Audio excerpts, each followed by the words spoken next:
Representante de Guayas por la Alianza Partido Social Cristiano Madera de Guerrero. Y extraordinaria para reducir el déficit fiscal. Este tipo de medidas se suelen tomar en situaciones en donde la crisis fiscal llega a niveles muy alarmantes para los gobiernos poder enfrentarlas adecuadamente. Y en el Ecuador ese es el caso. Estamos inmersos en una grave crisis producto del despilfarro de la bonanza petrolera y que hoy día obliga al gobierno nacional a través de todos los mecanismos posibles poder recaudar recursos. Y en ese contexto hay que mirar este proyecto de ley. Es una manera de conseguir rápidamente recursos, fundamentalmente favoreciendo los intereses de los grandes deudores, de los grandes evasores, de aquellos que no han honrado con sus obligaciones tributarias y que generalmente son los grandes empresarios.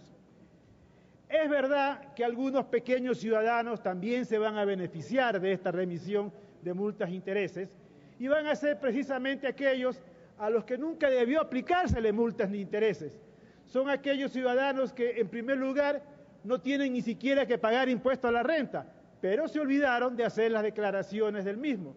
O en su defecto tienen que declarar impuesto a la renta, pero lo hacen en muy pequeñas cantidades y por X razones no lo pagan a tiempo. Y entonces vienen las multas realmente usureras que están vigentes en el Ecuador, creo que es del 3% mensual, que convierten estas deudas en deudas muy grandes y difíciles de pagar a los ciudadanos de escasos recursos. Pero por otro lado, y aquí viene lo más importante, hay que ver quiénes son los grandes beneficiarios de esta remisión de multas e intereses. Quisiéramos aquí en la Asamblea Nacional conocer los nombres de los empresarios, los nombres de las grandes empresas que se van a beneficiar pues, con este perdón o esta amnistía fiscal. Ya escuchamos por ahí que hay grupos petroleros, hay multinacionales y hay empresarios que toda la vida han estado acostumbrados a no pagar oportunamente sus impuestos, quienes se van a beneficiar nuevamente de este tipo de evasiones.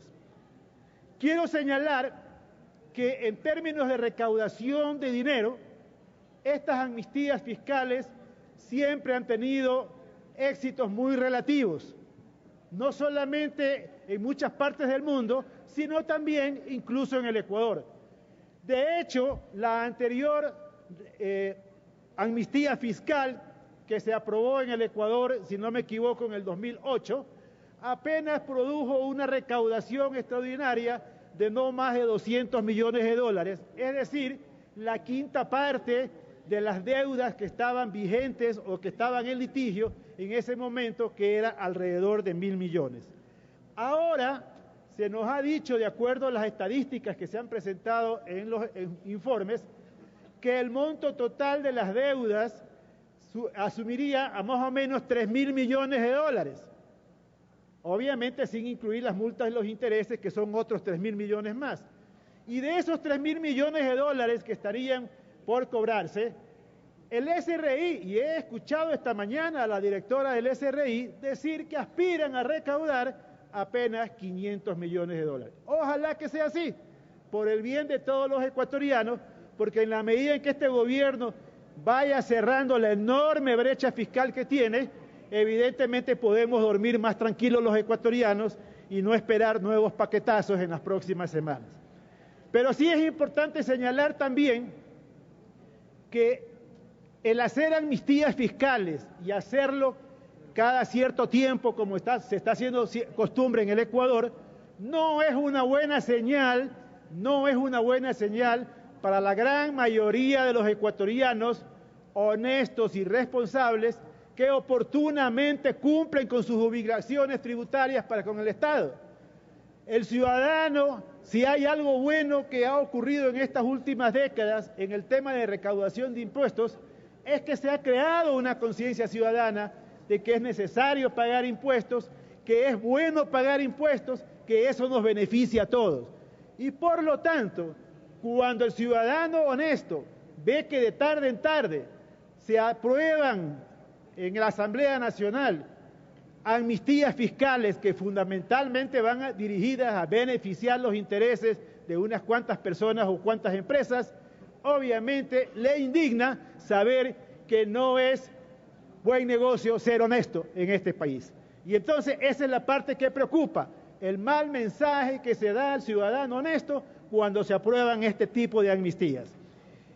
Aquí se ha dicho, y quiero señalar enfáticamente que no estoy de acuerdo con lo que se está afirmando en una parte del informe, de que el gran propósito de esta iniciativa legal del presidente de la República es incentivar con recursos que quedarían liberados en esta remisión de multas y de intereses la producción, la actividad económica en los distintos sectores de la economía nacional.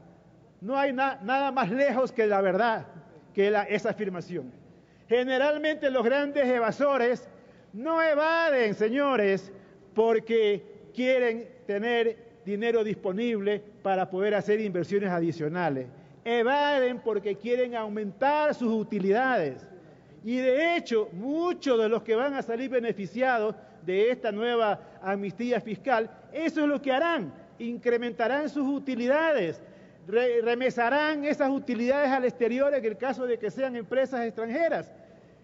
Y no va a haber mayor inversión o reinversión de esos recursos en la economía nacional. De tal manera que esa no es la justificación que se debe dar para un proyecto de esta naturaleza. Se debe decir clara y llanamente que esta es una medida excepcional frente a una gravísima crisis fiscal que obliga al gobierno, entre otras cosas, a tratar de recuperar del ahogado el sombrero, como diría el Montubio.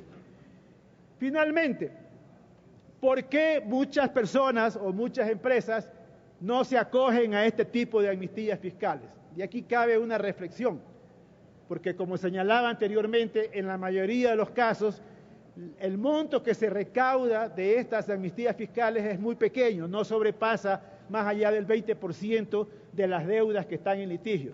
Entonces, ¿por qué ocurre esto? Deberíamos pensar por qué ocurre esto. Bueno, por dos razones fundamentales, y se han hecho muchos estudios al respecto. La primera, porque hay empresas o hay ciudadanos que están en litigio con el Estado por estos temas, que aspiran a ganar esos litigios, o en su defecto aspiran, aun en el caso de perderlos, a no pagar simplemente, a declararse insolventes o a mandarse a cambiar. Esa es una parte importante.